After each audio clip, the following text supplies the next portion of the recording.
Flying Joe. Know all there is to know, from masterpieces to deep fried tacos. And if the movie sucks, you might hear them say, there's no telling where the guys will take you. Get ready for a spoiler. Won't say it twice, cause we already warned you. Better watch out, it's gonna ruin the plot. Real spoilers. Real spoilers.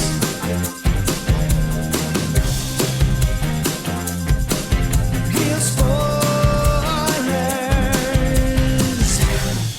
Broadcasting from the lush but not lavish studios located in the basement of the O'Keefe Institute for Advanced Film Snarkitude, this is Real Spoilers, episode 687. Everything, everywhere. Almost? Almost, all at once. Sometimes. Always, maybe never. Before we dig in, let's go around the table and everyone can introduce themselves. This is Joe. This is Kevin. And this is Tom. And joining us today via the magic of ZoomTube, there, I still got to say it, is Nguyen Lee. He's a freelance writer, but you've seen him stuff on JumpCut Online, Fangoria, and /film. Hey, Nguyen, how's it going?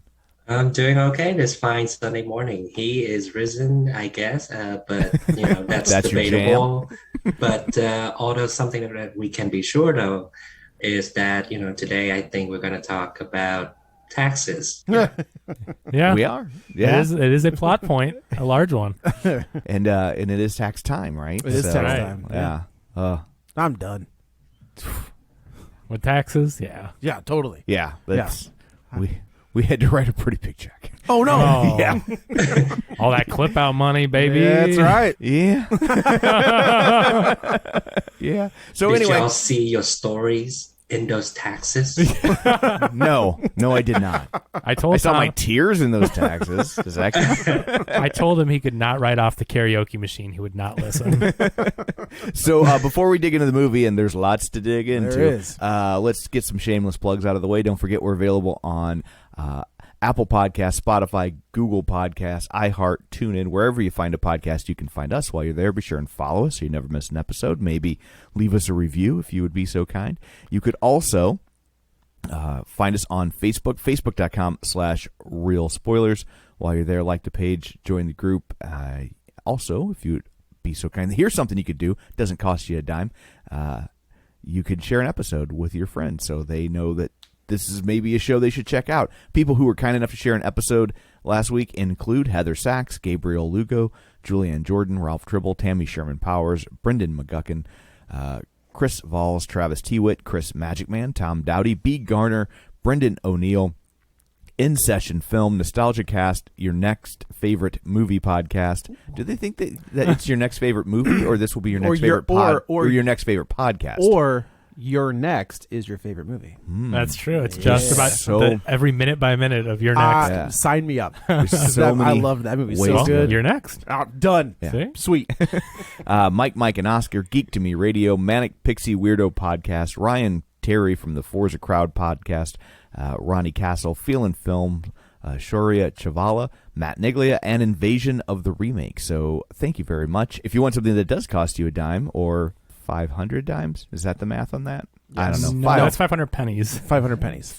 50 dimes. 50 dimes. Okay. I was a mass communication But if people major. want to give us 500 dimes, we will also take with that too. That's great. You can join our Patreon, patreon.com/Real Spoilers, where for $5 a month you get all sorts of bonus content. You help us out, and we greatly appreciate it. So the Texas Chainsaw Massacres are done. Okay. Those episodes are in the I'm books. glad that they finally caught the guy. They have not. Don't worry, because they won another one. Also, I did actually record an interview with a stand-up comedian, writer, podcaster, Matt McCarthy. He's the host, the co-host of the We Watch Wrestling podcast and Watch It with Matt and Glennis. He's also one of the co-stars of there's a new show on TBS with Pete Holmes, How We Roll. Okay. He's one of the co-stars of that. So that podcast is also done. That's been recorded and finished. So that pay attention and look for that on your feed. Excellent. Awesome. Yeah. Well, there's all that. I guess let's dig into the movie du jour. Good luck, Joe, with the synopsis. So, as I was driving here, I was like, man, this is gonna be tough. I think what you should do for as you synopsisize this movie is just rework it in your head and put it in chronological order. That's kind of the only way to do it, right? Like, I will also say, it starts with a rock. It starts with that chronological order. Yes, you're right. Man, so Marvel has done the multiverse, right? Like, they've introduced this idea and they've run with it. It looks like that's what's going to be their thing for a little bit. With Doctor Strange, which is May? Is that right? Yeah. I think that's right. May 3rd or 5th, but there's like early screenings on the 3rd. So yeah, it's a couple weeks away. Right. So they've cracked this seal, if you will. And this really looks like the multiverse stuff is modeled after the Loki and the variants, the way things branch off. So it's kind of that, because we've talked about time travel and different timelines and universes, and there's so many different ways that it's perceived. And this one just reminded me of, and this was filmed 2 years ago, so it's not like they necessarily saw Loki and went off of it, but it's a very similar train of thought to that. Well, we see it all the time, right? With like similar ideas or plot lines that kind of come out at the same time. Ants and Bugs Life. Exactly. Volcano and Dante's Inferno. Yeah. And then this movie is about the multiverse, and you've got Doctor Strange coming out. The timing on this could not have been better for release. For who? For this movie? Well, Marvel's going to make $1 billion no matter what they do. True. But That's true. This movie was filmed before the pandemic got really bad, or the start, March 2020. It was filmed, and it had 1 day of filming left, and it got shut down on its last day of filming. So they actually ended up using green screen and filming it via Zoom directing and stuff like that. Oh, really? Just to do the last shot. It was 1 day left. They had to get one scene. What was the last shot? It was when... Please don't say it was the rocks. That would be... Yeah, they did it in their backyard. They built some sand pits. Yeah. No, the last thing... They had to put a mask on the rocks. On the rocks. Which is one of the rocks. The other rock refused to wear a mask. I know. One of those. It's definitely a choice, I guess. Talk about it. To separate the art from the artist. They the last thing they filmed was after they go in for that first IRS audit with Jamie Lee Curtis. Yeah. And the crazy fight scene, they go down to the van. Yeah. They're filming in person Key on one half of the van, and Michelle Yeoh is actually in Paris on green screen, and you would have never known. Wow. They're in the same car together, and they're not really in the same car. Wow. I thought you were going to say that the last scene was with Jamie Lee Curtis, and she actually looked like that by the end of the pandemic. And, just a fact to add on top of that is that, the visual effects team of this is minimal. Like, 5 people. It was around 6 people or something like that. Whoa. We'll go with that.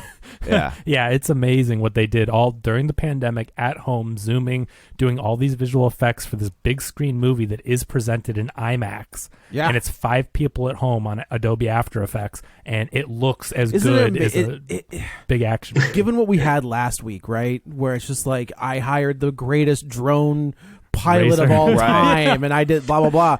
And this movie's like, I got 5 people in a room. Yeah. And they're great. And make a great looking movie.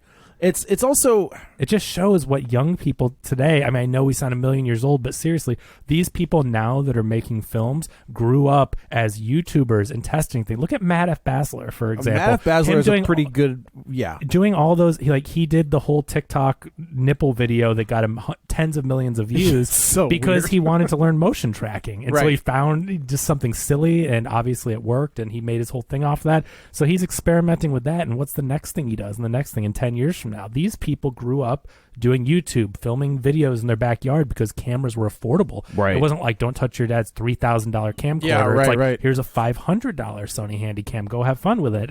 And these people have grown up in it and have done it for fun and practiced it. And technology, of course, is better now. Sure. So it just shows you what you can do with the right mind and the time and learning it. And that's what we get here. And it looks, again, phenomenal.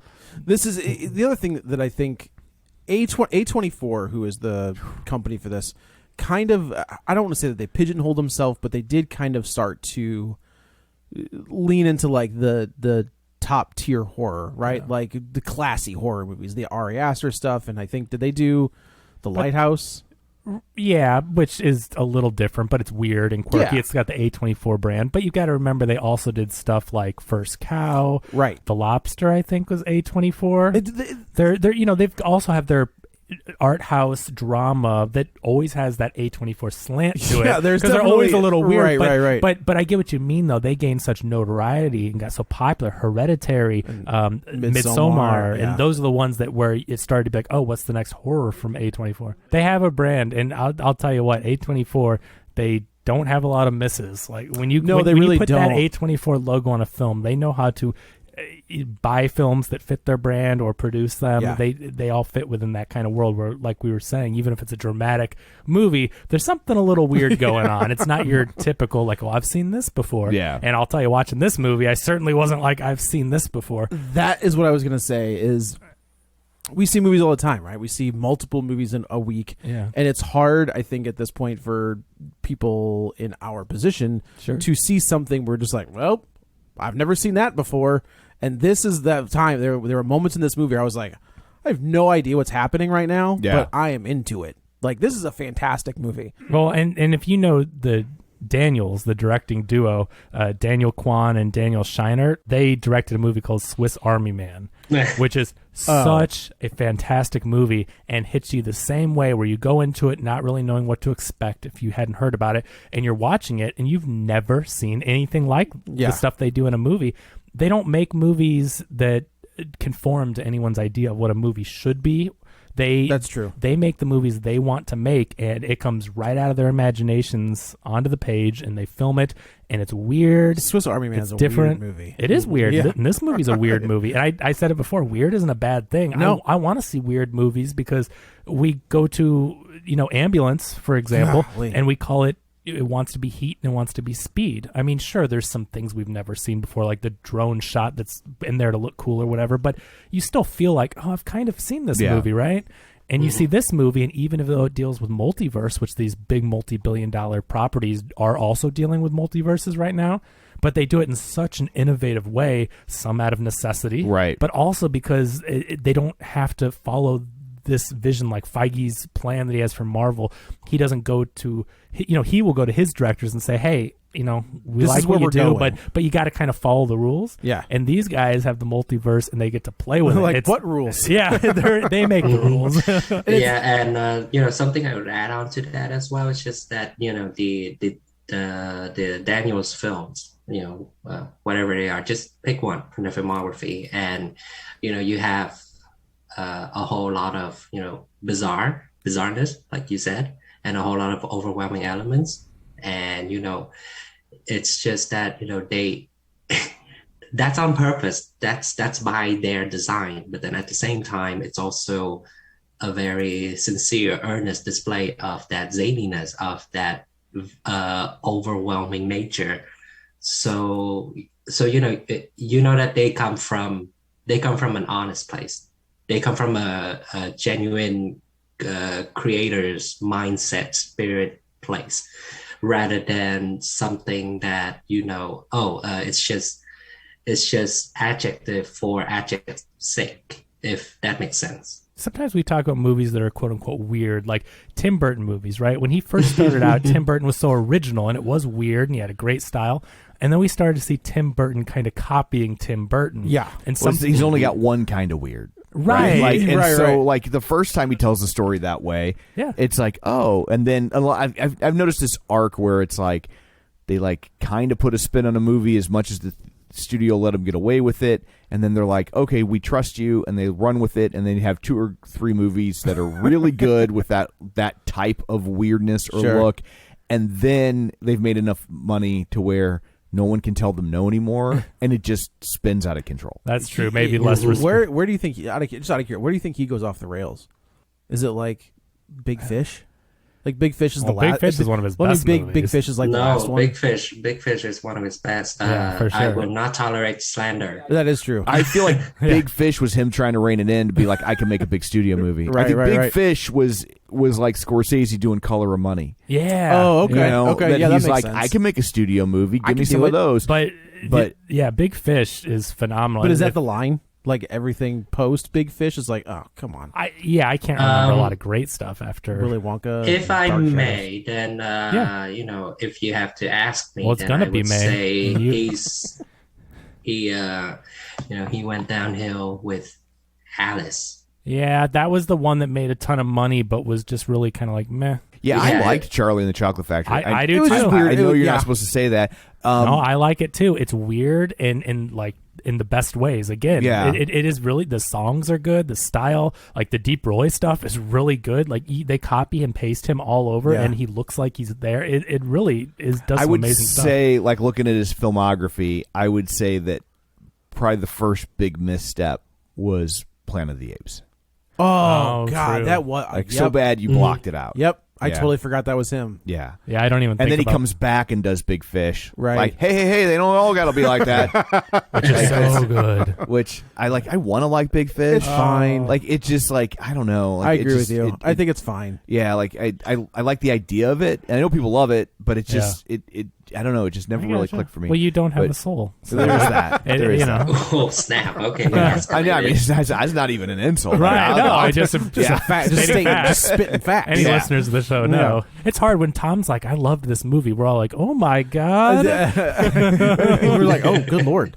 I think this is a conversation that I think we might have come Doctor Strange, because like Sam Raimi's another guy that I think is very interesting to look at his work, his body of work, and then lack thereof.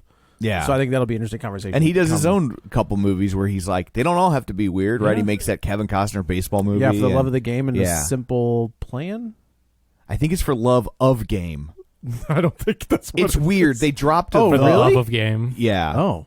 Like for the love of God, for the love I of... always thought it was For the Love of the Game. Oh, it's For Love of the Game. It's not There's no on the front end. Not it's for not the love. Yeah. It's not okay. For the Love of the Game. It's For Love of the Game. Okay. It was a dumb title. But on this dumb title. podcast, it would be the for the love. That's right. For the game. For the love of the game. The. So okay, this is it feels like this is A24's like, hey, we can do an action movie, a little bit. Yes, they can. You know, and like, Sure but is. throw that A24 spin on it. Yeah. So we're introduced. I feel like this is the Daniel sizzle reel for like, we'd like to work for you, Marvel. I thought the same Oh thing. my! Well, and here's the thing. Yes. Which They've makes actually- things ironic, considering didn't they back out of that Loki invite in order to do this? Which would be hilarious if that's the case. Which is funny because again of how it's about multiverses. Right. But they actually directed some episodes of Legion, and I love Legion. Oh, Legion was really good. Legion. Legion was kind of a Legion's sleeper. Weird. Legion right? is very weird. So, I mean, it totally makes sense that they've directed episodes of Legion. They've directed Swiss Army Man, if you've seen it. And when you go to see this movie, I didn't know anything about it. I purposefully stayed away. People said multiverse, whatever, so I knew it was going to... But I didn't watch clips or anything. So when I went into it, the weirdness didn't surprise me because I knew it was Daniels, but I didn't know where we were going, and I was just... It was a great way to take it. Like, we talk, in Looper... where they were, I kind of compare this to Looper, right? Like Looper is like, we have time travel, but we're going to simplify it, right? Don't ask any questions. This is what this is. Just accept it. Like, don't think about it too hard. Because it doesn't, you'll break your brain. And I feel like this one does the same thing where they're just like, look, the multiverse is real.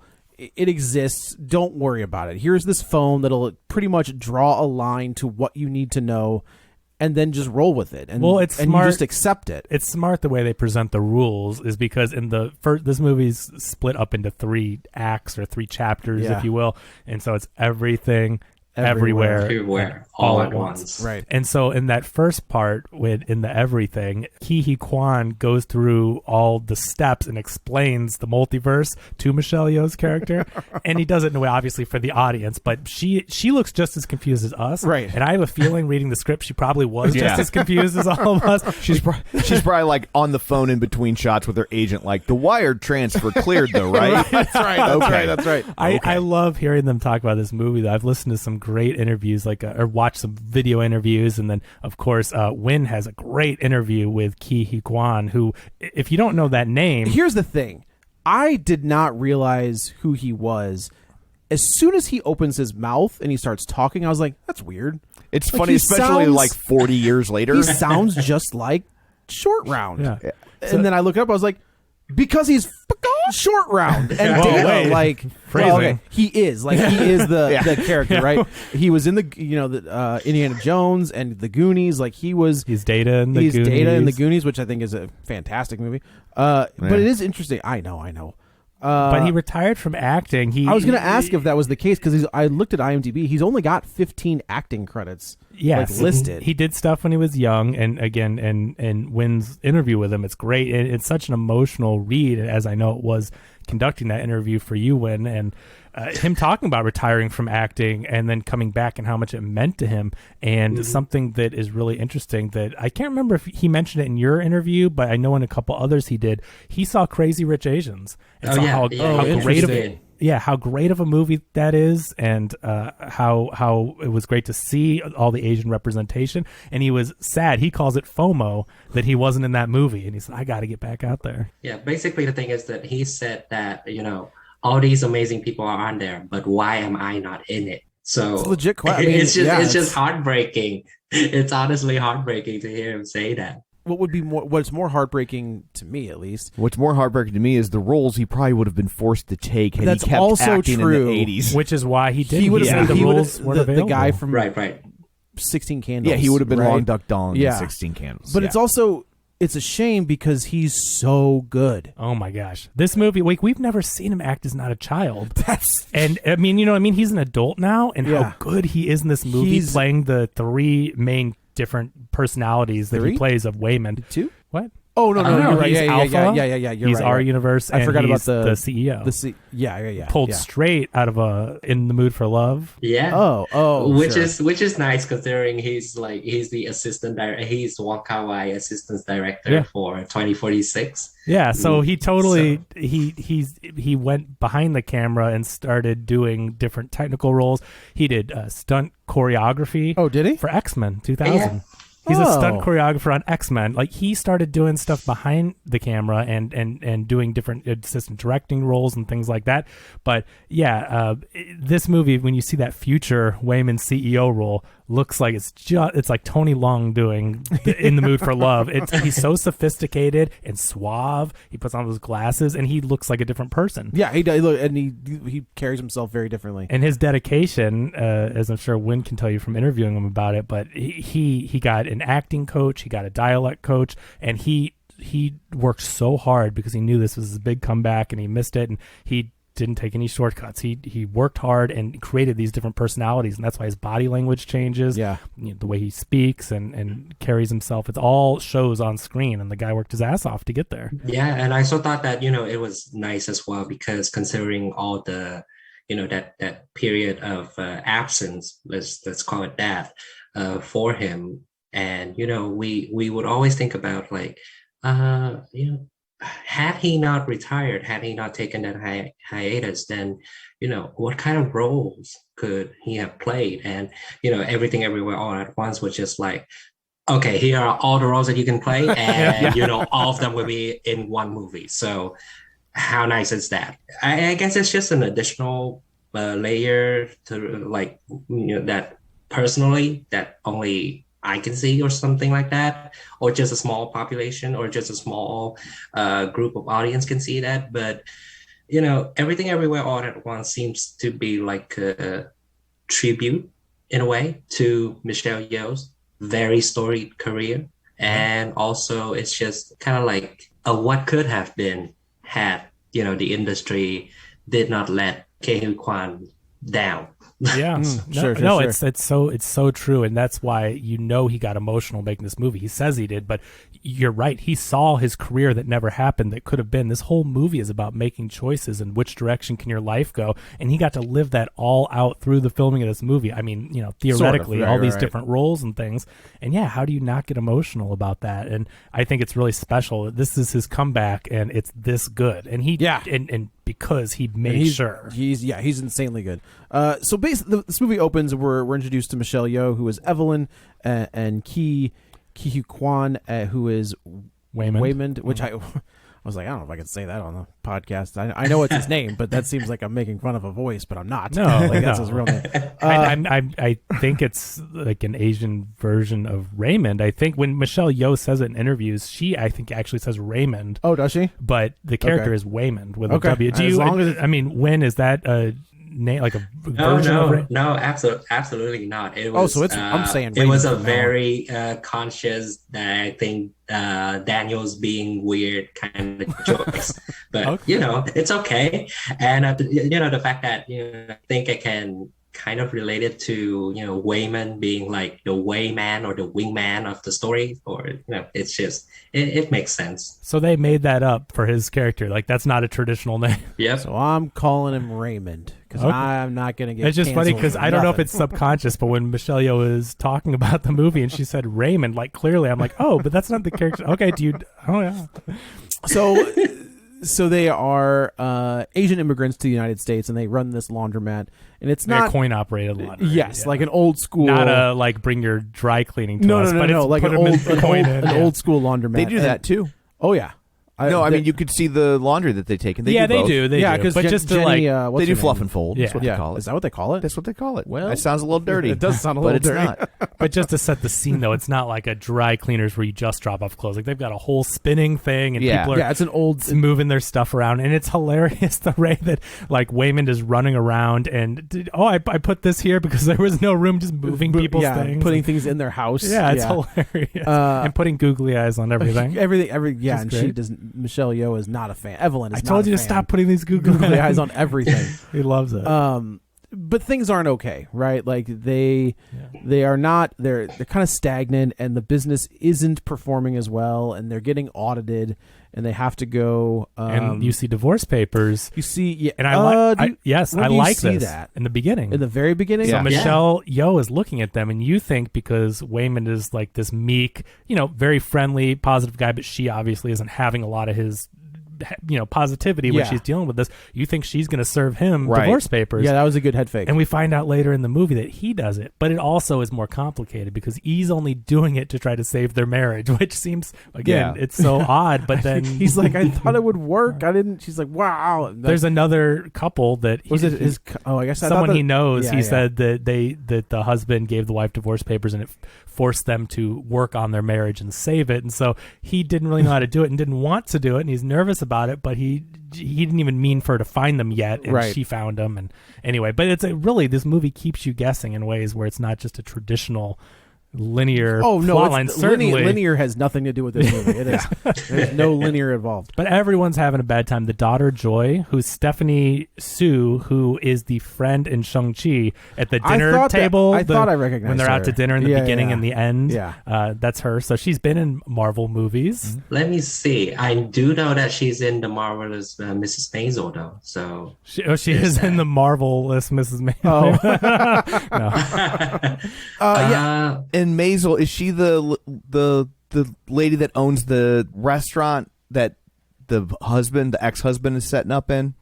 I don't watch the show. I've never watched either. That's okay. So I've been trying to figure out, watch this movie, why I recognize this lady. You think it's from that show? No, Oh. she played Catholic.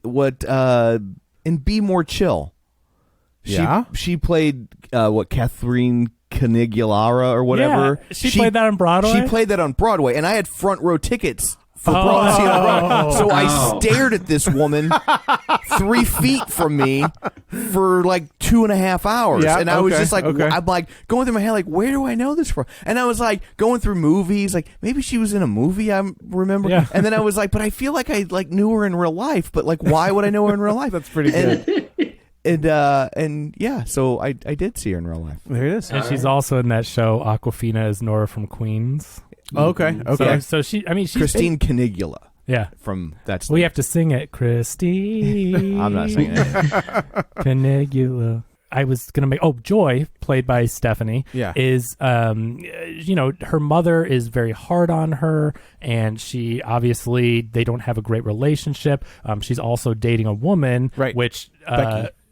which is problematic because Gong Gong, played by the incredible James Hong, who is so good in this movie, and you're like, how is this guy still so good? And he's been in over 1,000 credits, and he's still this fantastic. Like when he wakes up out of his thing, when he becomes Alpha Gong Gong, Yeah, right. oh my god, it's just incredible. But he also has a moment when he explains to Evelyn that like you've got to kill her. and we'll get to who her is. Crazy. But she's like, it's my daughter. Like, do you not realize that? And he was like, do you not understand that? Like, I know that. Yeah. So like, there's a really touching moment between those two where he's like, yeah, I get who it is, but it's what we have to do. But it's like the greater good, right? Yeah, right, right. But in the original universe, so you've got this, Joy is having trouble between her and the mother, and then she wants to bring Becky, but they're having this big party. The Chinese New Year is coming, and they're having this big party, and Joy wants Becky to come, but Evelyn doesn't want Gong Gong to know that Becky is Joy's girlfriend. Yeah. So as Joy is about to tell her grandfather who she is, Evelyn kind of steps in and says, it's her very good friend. And that, which I think is something that a lot of people really deal with, that, they're very good friends. Yeah. And which is, it's so heartbreaking when you see literally, which I'm pretty sure there's a reason she's named Joy, but you see, sure. I mean, her whole character throughout this movie is pretty good. Yeah. But, you see like the life just leave from Joy as Becky's introduced like that. And it's heartbreaking. And this whole movie is about Joy and dealing with her relationship with her mother, and especially Alpha Evelyn, because Alpha Evelyn, which Alpha is the first multiverse that could contact other ones. So they call that Alpha, the Alpha versions of them. And so it begins. Yeah. The confusingness of right. There's a lot of that going on, but basically, to spoil what happens, what drives this whole movie, because I think that's kind of a linear way to put it, is that in that Alpha verse, they contacted all the other multiverses, and Alpha Evelyn forced Alpha Joy to travel and go to all these multiverses. I read it as they realized that Alpha Joy had the ability to go to these different places and kind of absorb things quicker and faster.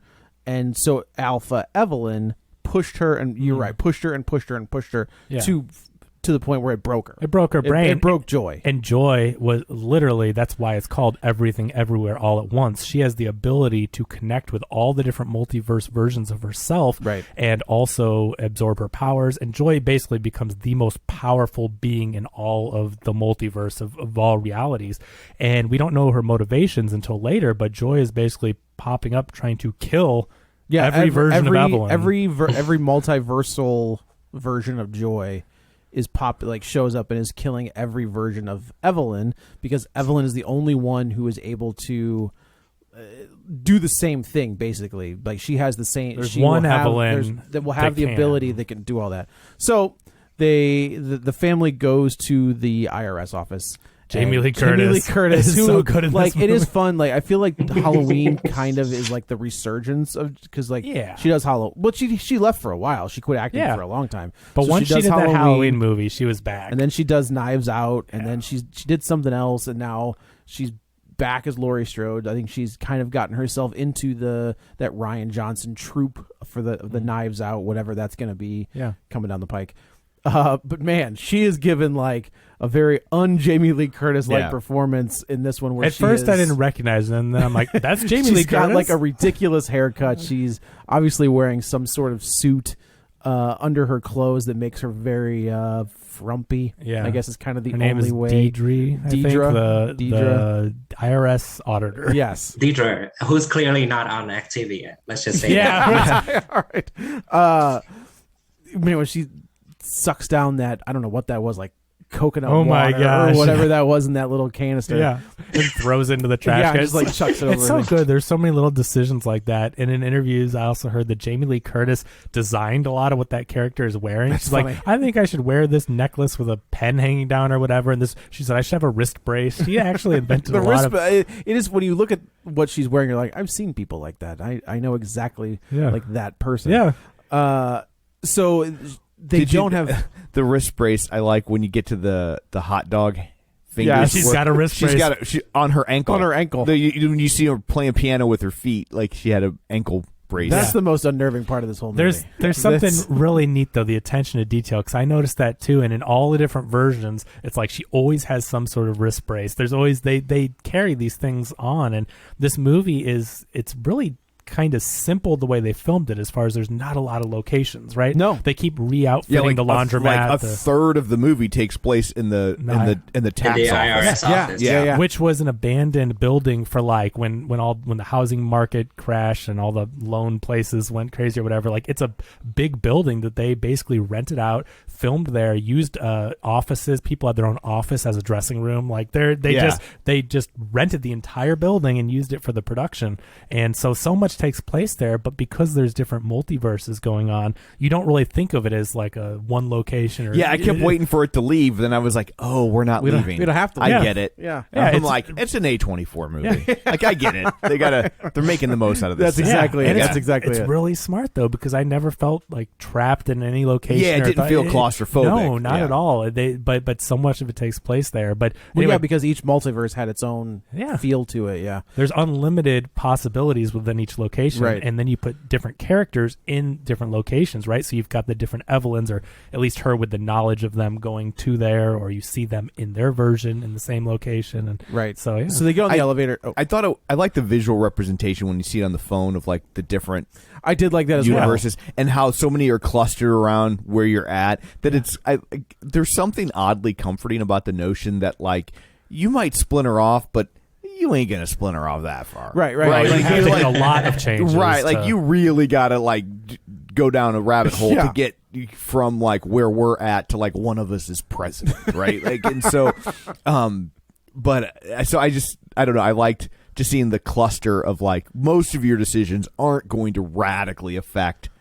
Because you went right instead of left. Right. It's not going to be that big of a deal. Correct. But again, talking about the uniqueness of this film, you have to love the way that she jumps between multiverses. You just have to do the most random, unexpected thing, because like you said, little changes aren't going to change your trajectory. Right. But if someone eats a canister of chapstick, that is so weird, and what other people around you would think of that and do in reaction, that's what changes your life, is doing the weird stuff, right? But I do like that they give you, hey, you need to do this.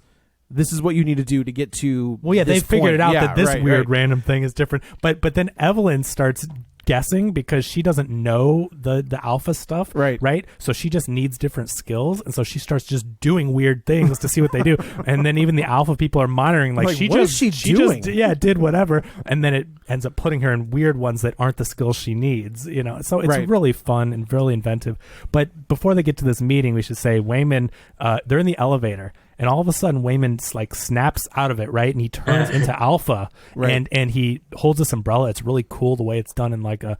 He shields the camera. Yeah, it's like you will see later with all of his martial arts stuff. Like he does it in a manner where he whips the camera up. That was pretty great. Evelyn's like, "What are you doing?" And he pushes it back and he talks to her, and he says, we don't have much time, but you can go into this janitor's closet, right? Or you can go to this meeting. Yeah, and so but he writes down on what turned out to be the divorce papers. Yeah.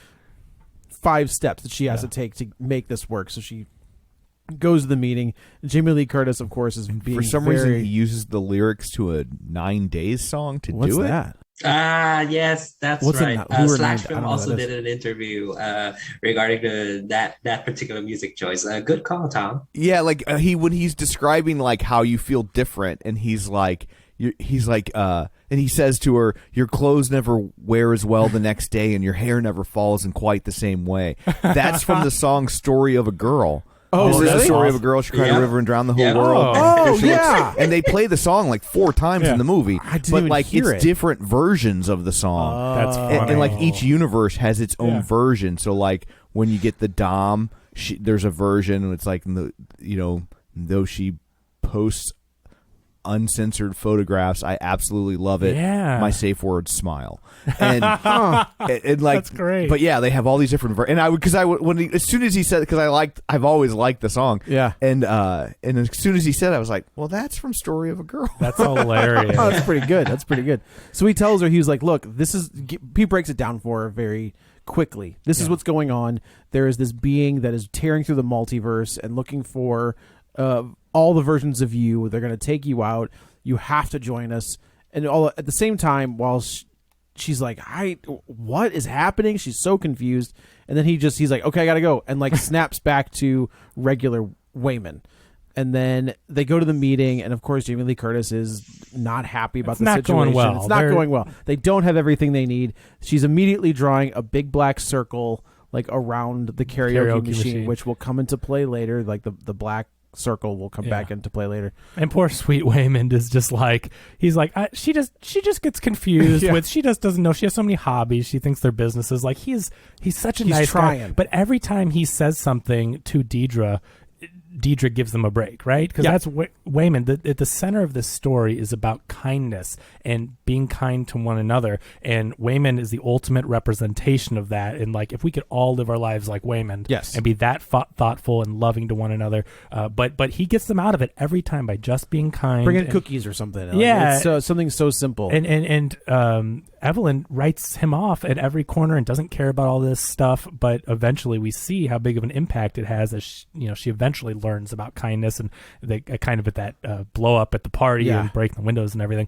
But anyway, she decides to do it. It's not going well, and she's like, whatever, I'm gonna. So she follows the rules. She goes to the closet, and this is where Alpha Waymond, but in a cool way, she follows the rules, which are do all this stuff, change your shoes, and then presses her Bluetooth headset that he gives her. Right. I love the technology in this movie. It makes total sense. But again, Daniels, they're like, this feels so much like guerrilla filmmaking. They're doing whatever they need to do to get the job done. It reminds me of who are the guys? Crank. Yeah, they'd roll around on roller skates on the side. Neville, Dean, and Taylor, and they would roll around on roller skates, hang off the side of cars, and do all this stuff themselves. Just indie, like trying to get these shots. They killed Marvel for a while. Yeah, Ghost Rider 2. Oh, well, and I don't think they ever did anything after that. Sure either. Didn't. But the point is that Daniel pees fire in that movie. Kevin, like you can't really come. You've never seen Ghost Rider 2? Some penicillin will clear that right up. Absolutely, Ghost Rider 2, like, man. It is a wackadoo movie. That is crazy. But so they're so innovative with the way they make these effects work and everything. And basically what happens is she does all this. Oh, but the technology, they're old, like Jabra Bluetooth. Massive, like hanging, like early 2000s when you saw, some businessman walk in and you're like, is that guy talking to himself? And he turns and there's this huge Bluetooth. So I was just in New York, and I got to tell you, with the advent of earbuds that you can make phone calls on, it is no longer possible to tell the difference between somebody on the phone and someone having a psychotic break. Everyone's just walking around talking to themselves. You would talking to themselves, and you're just getting one in the conversation. I'll tell you another thing. If you bring a chicken into this house again, well, then you're going to learn about the umbrellas. And you're like, what the hell is happening? Like, I can't, what? No, you pick up the kids. Yeah. All right, fine, I'll get them. Good Lord. Just put me on the list, I guess. But so they've got the old Bluetooth technology. All the stuff looks like it's straight out of something from like Lawnmower Man, like old school what technology is. Right. So in this 2022 film, we're seeing this like in the Alphaverse, and they've got. I mean, Waymond's wearing like what looks like a colander with some wires coming out. It looks. You know what it looks like? It looks like it's a combination of the thing that Doc Brown is wearing when Marty meets him in 1950. But it looks like the thing that Rick Moranis is wearing in Ghostbusters. Yes, like it's like a combination of like those two. 100%. So what I mean is that it's like it works. You never go like, oh, that's cheap. Like their movies are weird in the best way, and so when their technology is old and weird and silly, it's so entertaining. But she presses the buttons after she does all this stuff, and then you see her sucked into the closet. She is able to communicate with basically it's like the other multiverse version where they're in the closet, right? And there's all this crazy stuff happening as we find out. He downloads everything into her brain. Right. In this one moment, he downloads all of the information that she's going to need about the multiverse and the different versions of her. And she's like, as you would in that situation. Chuck. Like kind of like Chuck. Yeah, that's not wrong. That's not totally wrong. It's an exposition download to her and for us. But we see the Deidre break through the door and snap Waymond's neck. Yeah, and now she's got like this Deidre has like a black circle in the middle of her forehead, which we come to find out is them worshiping Jobu Tupaki, I think is the name of the villain of this movie. Is it Jobu? I think so. Oh. Isn't it Jobu Tupaki? Oh, okay. I was like, that's from minor league. Major League. Yeah, I had the same thing. I was like, they should have picked a different name. I instantly went to Major League in my head. Yeah, totally.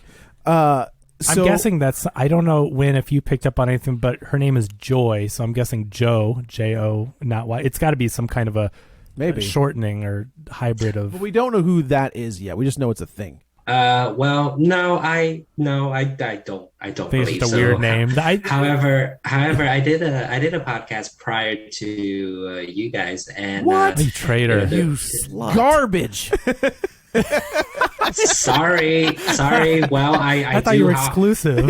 I do hop around, so. All right, go on. But anyway, but the host of that podcast, Kale Smith, he said that he seems to pick up the name Joe Tapaki being like a combination of Joy and Becky. So Okay, Oh, see, okay, I okay. could There's say some there. Joe I can be- hear yeah, that. I can yeah. hear that for sure. So, but anyway, the neck is snapped of Wayman, and there's this crazy war going on, and we see once Michelle Yeoh is transported back to our original universe that we then flash forward to what this crazy one is, and all these worshippers of Jobu have this circle, this black Right. circle, which we find out is really an everything bagel. everything bagel. Because everything in the universe Put everything, was put on you a put bagel. everything on it. Hilarious Yeah. and amazing. And anyway, Jamie Lee Curtis at one point staples a paper with the circle drawn onto her forehead. Right. And it's just crazy. But we see Jobu coming and she's masked. You don't know who she is, right? But she's like dressed in this crazy way. And- We don't see her yet, do we? yeah, when you go back to that universe and she kills the Evelyn, I think. They're trying to leave. Evelyn is freaked out. Deidre is coming towards her, and she's already seen a version of Deidre like coming at breaking the Alpha Wayman's neck. Yeah. So she just punches Jamie Lee Curtis in the face, and of course, it's the real world, right? Yeah. This is the real Jamie Lee, the real Deidre, Yeah. and everybody's freaking out. And this is where Wayman the Alpha Wayman pops back up and ends up doing this ridiculous fight sequence So awesome. with a fanny pack, Yeah. which I think is great. And this looks so much like the style of it is such a Hong Kong martial arts. Very much so. And Very much so. He was a stunt, either a body double or stunt coordinator on Jet Li movie. Was it the one? I will tell you, this reminded me, if you go back and watch, like, not old Jackie Chan movies because they tried to make him into, like, the new Bruce Lee and it wasn't Yeah. working, but, like, go back and watch, like, Police Story Yes, or things those like are the ones that it the Jackie feels Chan, like. the way he moves and the way it's shot, it's very choreographed, and I don't mean that in a bad way. Like, there's definitely a choreography here that is top notch. It is, so if you haven't seen Police Story, please go do that. It's one of the greatest action movies ever made. Yeah. And speaking of the choreography, it's very much well, obviously the Jackie Chan references are like apparent, but also it reminds me a lot of films from Sammo Hung or sure. or Sweetheart, So. Yeah, I think so. Sammo and Jackie Chan kind of came up together, so that tracks. Mm-hmm. Like those two guys kind of have the same style.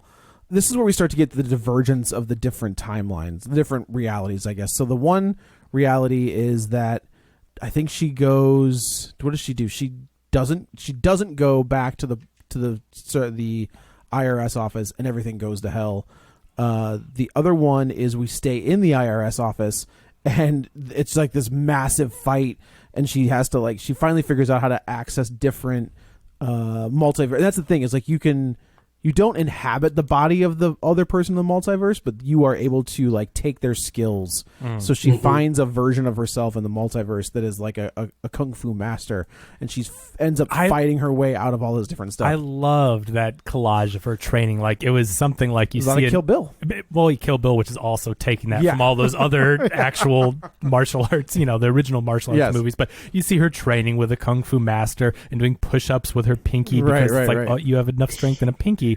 And she ends up fighting with her pinky. Yeah, but and then in the muscle on her pinky because she's so strong. That pinky is wall, so y'all can go home. Hilarious. But this is the weird Daniel stuff that I love so much because it's so inventive and weird and makes you go like, what is happening here? Right. But eventually, as a great martial artist, she becomes a movie star.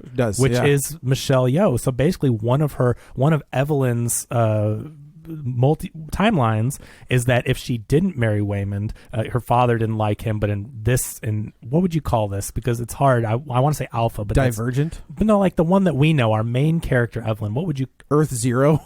I'll just call her OG. Like original Evelyn ends up marrying Wayman against Gong Gong's wishes, and comes to America, and they end up with this laundromat, IRS problems, kid problems. You could call her Omega. Because that's where it ends. Yeah, right? That is there true. you go. Yeah, Omega that's a good Evelyn. point. Yeah. And so she sees this timeline where she tells Waymond to go take a hike, and they never see each other until this, very much in the future when she's a big movie star. But she basically becomes Michelle Yeoh in that timeline, right? They use footage from her movie premieres. You see her. There's a lot of Asians. real action. I really like that. I really like that touch. Like they actually take her, red carpet footage is just to mess with our minds a little bit. But hey, I love that. But also because in the guerrilla filmmaking, it's like this movie doesn't have unlimited budget, right? Right. Why are we going to go film Michelle Yeoh at a bunch of movie Let's go to YouTube and just pull some clips. And so they use real ones, but you're right, Nguyen, it also accomplishes the mind F where you're like, oh, if Evelyn doesn't do this, she becomes Michelle Yeoh. So it does make you think. But and she hits Waymond with a line where I was like, God, you are not a nice person. Where she's like, I shouldn't have married you. She says some really tough things. I would have had this amazing life. I really like that too, because the immediate first thing that I thought of, I was like, wow, look at how much better your life is, Evelyn, not marrying Waymond. And then right after that, she delivered the line that you should have seen my life had I not married you. That was so mean. But. It is so mean, and obviously you're supposed to sympathize. Waymond is the nicest, kindest person in the world. Right. But also remember, Alpha Waymond tells Evelyn that you are the only one that could beat Jobu and learn all these things because nothing good has ever happened for you. You make the worst decisions in your life. You accomplish nothing. So your mind is open enough to inherit everything. They're like, we can't believe that you cannot make the right decision in any of these things. Like, it's unbelievable. But how hilarious is that? So there is a nice juxtaposition of those two lines where they balance, where it's like, she says something mean to Waymond, and she eventually learns that it wasn't a nice thing to say. But also she was told that she's basically, her life is going nowhere. She is. Every single decision she made in this Omega timeline that we're in is because she made the wrong choice that made her life. Well, I feel like she couldn't make a choice, right? Like that's why true. That's why she has all those different hobbies, right? Those are all the different paths she could have gone down. Sure. And in these other timelines, she did go down. Yeah. But she has all these different hobbies because she won't lock into one thing. Right. Which, commit. Man, you just say, I didn't even pick up on that till you just said that. Yeah, the karaoke is the singer. And the cooking. Right. Yeah, you're totally right. You're totally right. And, it's also, I think it also relates to kind of like a martial arts philosophy. And I think it's particularly Shaolin or Kung Fu philosophy that, in order to find a form, first you must be formless. Or, in order to fill your cup, you must first empty it. So here we are. We have an Evelyn who is no good at anything. She's an empty vessel. It turns out, she is good at something. And I just thought that's a very comforting message to say. Ultimately, maybe later, rather than sooner, you are always useful, you are always needed. So It kind of reminds me of the wrong interpretation of that jack of all trades, master of none. Like the real saying is that it's a good thing to know a little bit of everything, but the way people use it is like, well, yeah, you could do a little of everything, but nothing great. And that's kind of what they're saying is that she doesn't commit to one thing, like you said. And so it really is an interesting way to look at it as you think about your own life and decisions you make.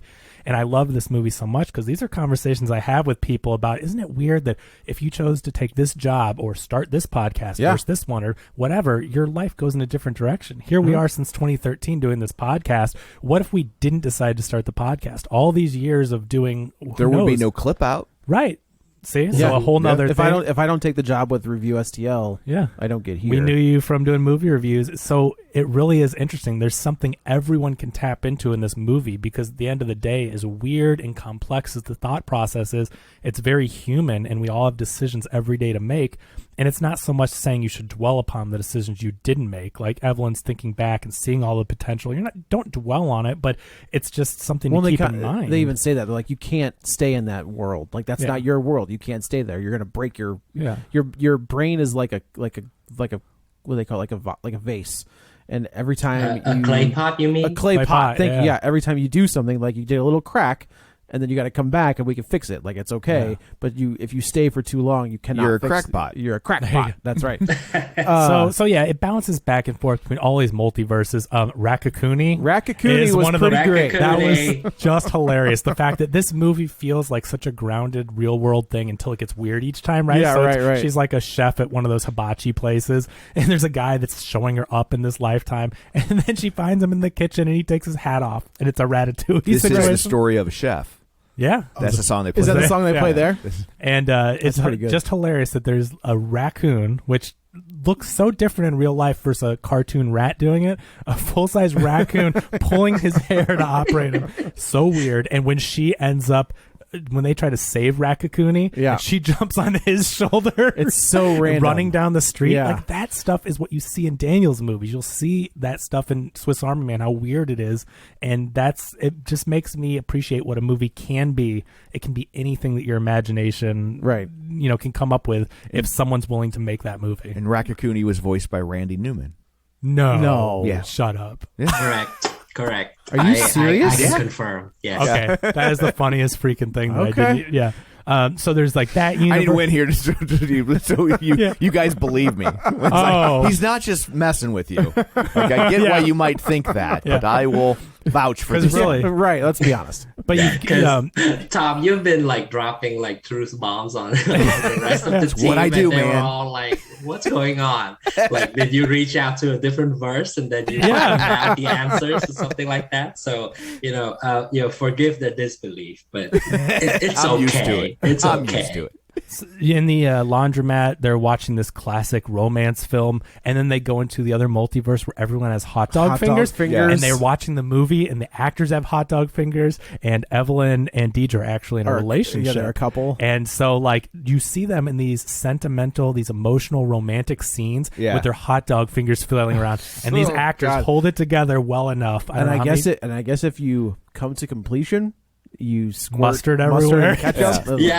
I think you actually have mustard and ketchup like oozing out of your fingers or something like that. So it's and this is the first film, I think you can put this in the history books. This is actually the first film to ever create Chekhov's butt plug.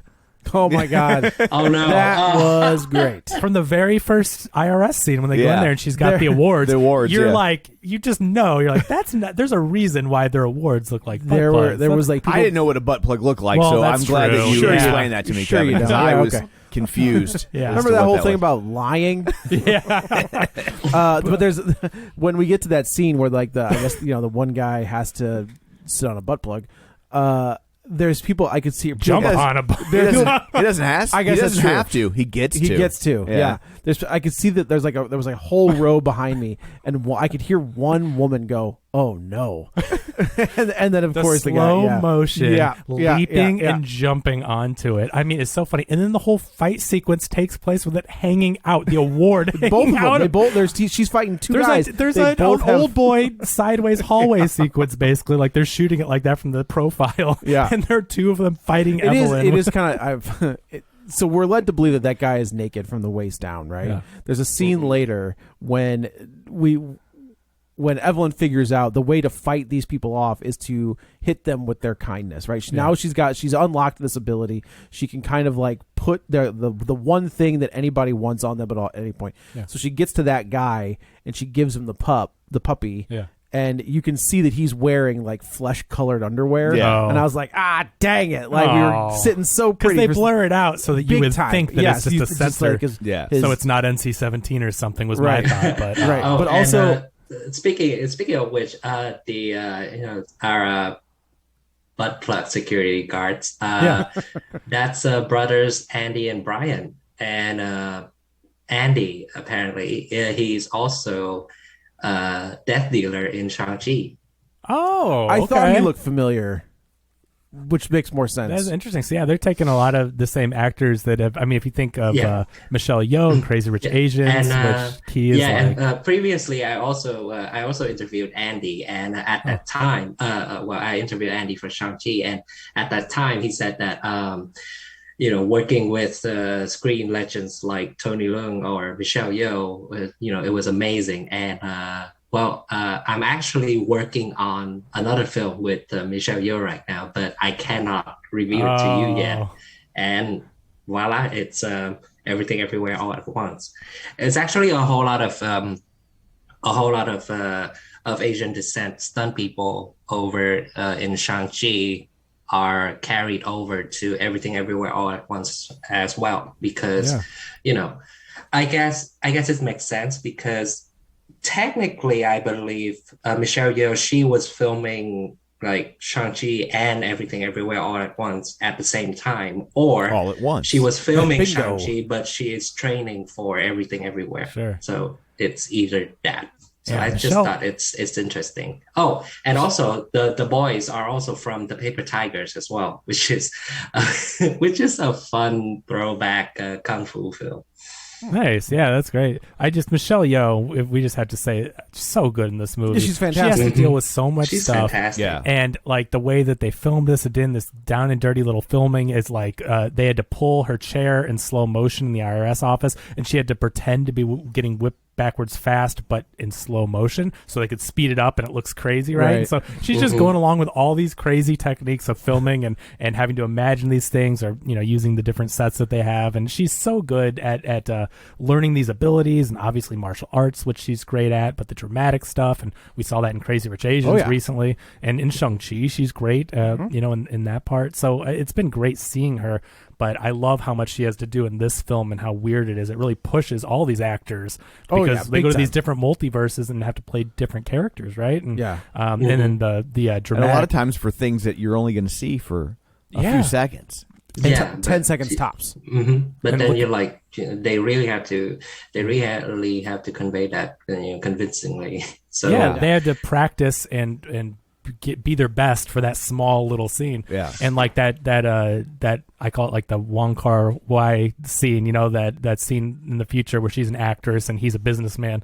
It's such a great emotional scene, and the dialogue between the two of them, and I just think that's my favorite vignette of the whole thing, and because I love In the Mood for Love, and it evokes the color palette with the greens and everything. Like they really made it look like Wong Kar-wai film, and the two of them are great in it. So I thought that was great. But ultimately, Joy is trying to destroy all the Evelyns. Is what it comes down to. Because Evelyn. Because this is what kids do. Exactly. Evelyn, but you think, Alpha Evelyn broke her. But you think it's just for straight revenge. But remember, what we find out is she's not just killing them for revenge. She's trying to find someone else who can understand her, because her mother doesn't understand her. They don't get along, as we see in our Omega universe, and so we think it's a vengeance thing, but it's not. It's she wants someone else to say, look what I'm going through. I experienced all this and it's horrible, and I just want it to end. Right. And so that's where she puts everything that she finds in these multiverses on this bagel, which is a circle. It's symbolic of the characters and the journey that they're on and everything. It's obviously a lot deeper, but in a silly Daniel's way, it's like, it's an everything bagel, literally. But Joy wants to end her life. She wants to stop hearing all these universes, and the way that she pops in and out of all these multiverses like a Looney Tunes character, it's very much a cartoony type thing. The outfits, the physics of it, she's exploding heads with confetti. There's a lot of weird stuff. She beats some guy up with dildos. I think a detail that I also really love about Jobuta Paki is that when we first see her, and she scratches her nails onto the office cabinet walls, and the longer she scratches is the more often her nail changes colors. So I just thought that that was interesting. And also what they also did was in a really efficient way to show how powerful she is. It's just that she switches universes as if like just turning a dial. So she's that powerful. She cocks her head. She can jump into any Joy in any multiverse that she wants. I love the outfits. They're the ridiculous. Big puffy balls on her, and the different color hair, like and the nails, like a golfing outfit. Oh my gosh! So when she has the golf club, that reminded me of The Last of Us. If you know about golf clubs and that. Oh no. It's intimidating when you see someone with a golf club, and you're like, I know what that can do. But she's scary. Right. Like that Stephanie Sue, she is really, really good as a villain. Yeah, 'cause she's super chill. Like she's very laid back, and it's very like she's just this kid, you know. And when you first see her, and then you see her as a murderous villain that's jumping through all these, and you don't know her motivation yet, right? So it's scary. But anyway, we eventually, as Evelyn goes and gets all these skills and tries to face her, Jobu, it shows her the bagel and says like, yeah, I just wanted to relate to you. And Evelyn's struggling with, obviously this is her daughter. She doesn't want to see her kill herself, or, you know. Well, but yeah, so pretty much the culmination of this entire thing is where we've never left, like in the Omegaverse, we've never left the IRS office. Like that's where everything is basically going down.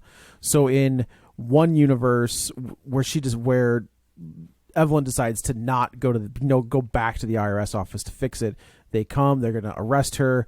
Wayman works his magic and makes everything okay and gives her extra time. And then there's a connection between in one universe, the couple of Deidre and Evelyn they're breaking up, but then they get back together, and that works here. Which is also like when the beginning of the movie, when Wayman says you have to tell her you love her to jump, and I like it when she's like, Michelle Yeoh though eventually she's like, I love you, like you don't believe it, and it's not working, and then so she eventually has to really say it, and right at the right moment. Jamie Lee Curtis was actually doing wire work in this scene. That does not surprise me. Jamie Lee Curtis all. wanted to be up there on that staircase. They did wire work. There was a stunt person too, but like to get close-ups, they had her swinging on those wires. That's pretty great, which is fantastic. But she says I love you right at the last moment, hits her in the chest, but whatever. Yeah. So then in that universe that fixes things. So that's like the Deidre that with a circle on her head starts to like come out of whatever trance this is. In the universe where they're going to lose everything, she sits down with her. They kind of have a conversation, and like that unlocks another thing. She brings the police to close down and repossess the laundromat. Which I don't think is a thing. Well, if you're the IRS, I guess, and you owe all this money, I guess they can seize your stuff. I guess that's true. Yeah, I don't know that you could do it that quickly. That's right. Yeah. I don't know. If you owe them money, I'm sure they act a lot faster than the other way around. I also don't think like they're coming into this meeting after already meeting with them, right? Like they're like bringing your stuff, and then they show up and she still doesn't have it. I gotta tell you, it's after hours. They're not working after hours. Yeah. That's not a thing. But in that scene, you know, they have the big party and everything's going crazy, and Evelyn at this point is like breaking down, and she decides she hates the laundromat, and she's breaking the windows. She signs the divorce papers. Yeah, and so the cops are there, and everything's about to end. But Wayman once again talks to her and says they're having trouble with their marriage, and Deidre's been divorced, and she can relate, right? It's the humanity, and we all have, even though we're different, we all have so many things in common, and we can understand the struggle. And so she gets more time, and they have that nice conversation on the bench outside, and I think that cuts between the hot dog hands where they're actually in a relationship. So they break down this version of Deidre, and then that in the real world, Deidre is okay. She gets what she wants. So now Michelle Yeoh realizes that if she acts like Wayman acts and just starts giving people kindness, she gets the kindness. She starts knocking these people out left and right. She gives one guy, you know, like we talked about the puppy, or she gives another guy the smell of his wife's perfume, and the one guy the ball gag. You know, like we see all these because like these people all want different things, and instead of hiding them, and which is also, again, there's so much in this movie to unpack, but like the daughter and being who she is and introducing Becky, right? And not hiding it, right? These people are all being themselves and getting the things they want, and that stops them from trying to kill Evelyn because they can be happy, they can be themselves. So she's instead of fighting, she's knocking all of them out. But this looks like a big action scene, but instead of hitting them with blows, it's hitting them with kindness. Like hitting them in the chest, but it's still their hand filmed on like a palm, like a. She's dodging strikes, but she's not like she's, you know. So she's killing them with kindness. Killing them with kindness. Killing them with kindness. Correct. Finally, she gets to Joy, and she steps in, and she says in the reality where they're going to repossess everything. She goes to Gong Gong and says, "Look, this is Joy, you know, Joy." And Gong Gong in his mech trying to fight. Like, right. Yes. James Hong is so good. Wearing like a mech suit and fighting. Yeah. This is her girlfriend Becky, and then they have a moment between, you know, Gong Gong and Becky have a moment, but that doesn't get Joy where she needs to be, right? So she's like, just let me go. And finally she says, okay, like I'll let you go. And then in this other weird dimension where the everything bagel is, Joy starts to walk through the bagel, and then Michelle Yeoh says, you know, stop, listen to me. They have a moment. and then they embrace, I think, and she we ends see up this pulling in all her these out. different universes too, like the Rocks. How great were the Rocks? Rocks is pretty good. The subtitle dialogue. I'm gonna follow you. Don't you dare. I love that. I love that universe so much, and I think one of the best frames to pick out of from the film is just that the two rocks just decide to like ha ha ha ha ha. Yeah. Oh, I love that. And they're just rocks. There's no human life form, and they're talking. Yeah, because on that world we didn't make it. Yeah. Yeah. And Joy wants to get away, so you see this rock start scooting, and Evelyn is chasing her, and there's two rocks chasing each other. But eventually Joy throws herself off the cliff, but then Evelyn follows and tumbles behind her, and so you see all these beautiful moments through the multiverse. Right. Yeah, and just relating back to the idea of, I guess, of letting go, the rock universe is like a literal representation of that, because Joy has thrown herself over the edge already, so Evelyn has to follow too. But then, for our Omega universe, if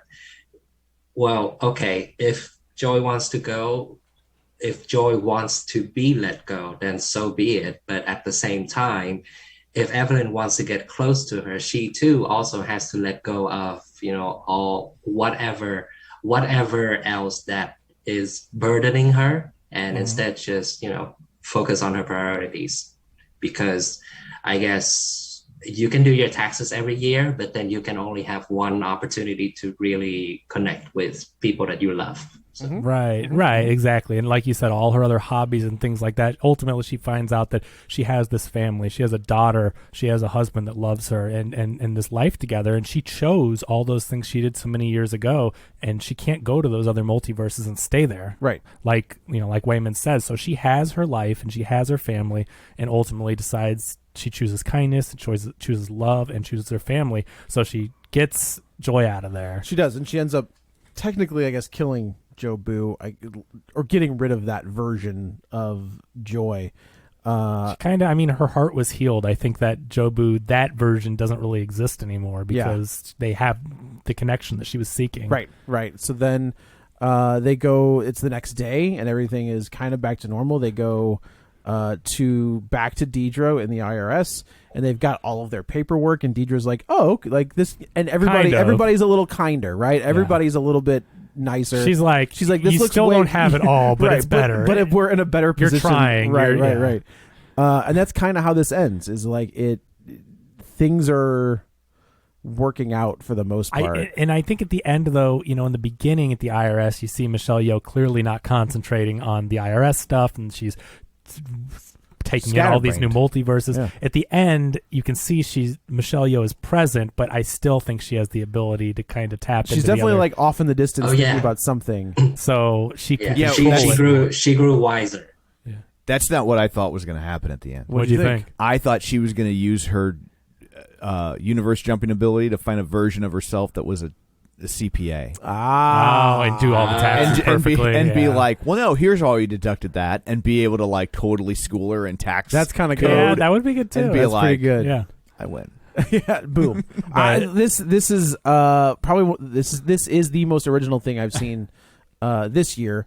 This is amazing. Unfortunately, I don't think it's playing in a lot of places. I know I had to see it at like a weird time because there was only like 3 showings of it.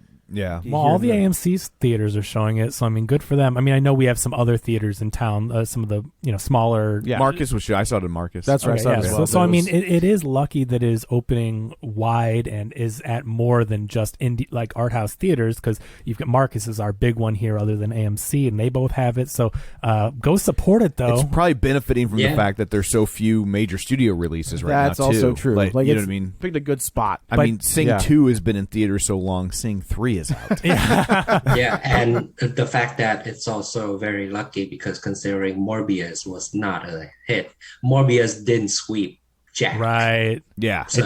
This movie did very well against Morbius. It made almost as much opening weekend wide release, I believe, as Morbius in way few theaters. Yeah. So it's great to see people turning out for it. If you want original stuff, like we always say, go support them in theaters. Yeah. This is a great movie, and the timing couldn't be better with people finally. And it's a movie that benefits from being on the big screen because it's so visual. Like sometimes the smaller art house movies is like, if you watch it on your TV, are you really losing anything? Right. Probably not. Right. Probably not. But on this one, it's like, no, you'll benefit from seeing this on a big screen. Big yeah, time. just like Ambulance. I mean, even if I didn't really care for it, it's surely going to be better on a big screen. It's just the type. Yeah. And they do a great job with the writing, the performances, the special effects. You know, specifically, there's a version for IMAX screens again, which is crazy thinking how it's like this little art house movie, but the visuals are so brilliant with how creative they get. This is really a phenomenal story and film, and I hope people see it in theaters. I've been trying to tell everyone about it. Yeah. So I'm glad we could actually do an episode on it. Yeah. Absolutely. Well, I guess that's it for this one. Let's go around the table and everyone can say where to find them. This is Joe. You can follow me on the Twitter at JoeyButts, BUTTS21. This is Kevin. Follow me on Twitter at KevinRBrackett. And where can they find you and your wares? They can definitely find me on Twitter at NLE318 and on Facebook at Nguyen.le.334. And I believe that in all universes I'm using the same accounts. I think. Smart branding. That's really smart branding. And in all universes, I rock. Hey. So, and you can find me on Twitter at Roger Kubert or on Facebook at Facebook.com/Tom O'Keefe. Find the show online, Facebook.com/Real Spoilers. And of course, don't forget our Patreon, Patreon.com/Real Spoilers. So that's it for this one. Thanks for tuning in. And until next time, Helen gets the punchline right. Get ready for a spoiler. Won't say it twice, 'cause we already